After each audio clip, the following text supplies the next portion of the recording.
মুঠি বেঁধে তারপর নিয়ে যায়। নিয়ে যাওয়ার পর দেখা যায় যে আপনার সেটা কিন্তু তারা ওইগুলো জ্বালানির কাজে ব্যবহার করে রাখে কিংবা সংরক্ষণ করে রাখে। যখন বর্ষার সিজন আসে, হ্যাঁ? বর্ষার সিজনে কিন্তু তারা দাউ-টাউ টোকাতে পারে না, হ্যাঁ? ঘরে বসে থাকা লাগে, সময় বৃষ্টি পড়ে সবসময়, হ্যাঁ? তো এর কারণে কিন্তু তারা শীতের মৌসুমটা একটু কষ্ট করে এইসব ডালপালা সব কুড়িয়ে নিয়ে বা কিনে নিয়ে দাউর চলে, হ্যাঁ? মানে ফেরে তারপর এক জায়গায় সংরক্ষণ করে রাখে, তো এর কারণেই কিন্তু মানে তাদের মানে কষ্ট কম হয়। মানে বর্ষার সময় কষ্ট কম হয়। আর শহরের মানুষ তো শীতের সময় গ্যাসের চুলায় রাঁধে, আবার সবসময় তারা ১২ মাসই গ্যাসের চুলায় রাঁধে। তো শহরে থাকার মজা হচ্ছে গিয়ে আলাদাই, আর গ্রামে থাকার মজা আলাদা। তো শহরের মানুষকে বাচ্চারাও দেখা যাচ্ছে ঘরের ভিতরেই সারাদিন থাকে। সপ্তাহে ১ দিন ২ দিন কিংবা ঘরের সামনে একটু বাহিরে বের হয়।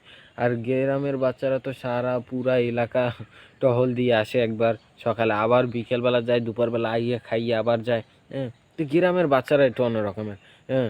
ওরা খুব চঞ্চল হয়ে থাকে শহরের বাচ্চাদের চেয়ে, আবার হ্যাঁ, মানে গ্রামের বাচ্চারা মানে মারলেও ওরা আবার উঠে দৌড় দেবে, কিন্তু শহরের বাচ্চারা তো একটা বিরান দিলেই কাঁদবে কিংবা হুম মানে একটু নরম পদের, ওরা একটু সহজ সরল শহরের বাচ্চারা, ঝামেলায় একটু কম দেয়। আবার গ্রামের বাচ্চারা হচ্ছে কি আবার একটু মানে টাইট ফিট, মানে কথায় কাউকে ছাড়বে না, হ্যাঁ?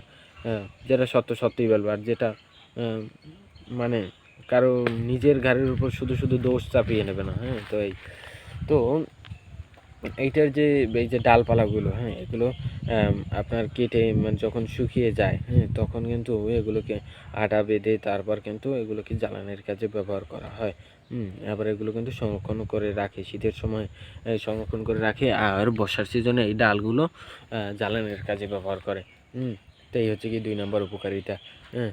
আর এটার যে আরেকটি উপকারিতা হচ্ছে গিয়ে আপনার এই যে গাছটা যে দেখা যাচ্ছে, এই গাছটা যখন মোটা হয় তখন কিন্তু কেটে নেয়, হ্যাঁ? মানে এই গাছটা কেটে নেয়। কেটে নিয়ে আপনার যদি কারো প্রয়োজন হয় কোনো একটা ফার্নিচার বানাবে, খাট বানাবে, চেয়ার বানাবে, মিস্কিট বানাবে, বা টেবিল বানাবে, যেকোনো প্রয়োজনেই যদি কেটে নেয়, তো কেটে নেওয়ার পর কিন্তু আপনার এই গাছটা কিন্তু দেখতে কিন্তু একদম লাল দেখায়, মানে লাল হালকা গোলাপি কালার, হ্যাঁ? এই গাছটা। আর যে কড়ই গাছ, চাম্বল গাছ, হ্যাঁ? চাম্বল গাছটা হচ্ছে গিয়ে আপনার সাদা একদম অফ হোয়াইট কালার, হলুদ কালার হালকা।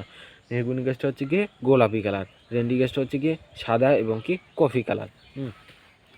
তো একেকটা গাছের একেকটা কালার, ঠিক আছে? তো আপনার এই যে মেহগনি, তো এই যে আপনার মেহগনি যে গাছটা, ঠিক আছে? এটা কিন্তু বেশি একটা সারি না। এই যে আপনার পিছে যে গাছগুলো, এগুলো কিন্তু বেশি একটা সারি না। আর যেগুলো একদম এরকম মোটা মোটা হয়ে গেছে, সেই গাছগুলো একটু মোটামুটি সারি। তো মেহগনি গাছের ফার্নিচার বানাতে একটু কষ্ট হয়, কারণ ফার্নিচার খুবই কম বানায় মেহগনি গাছের, হ্যাঁ? কারণ মেহগনি গাছের যে এই যে মানে চেরা বা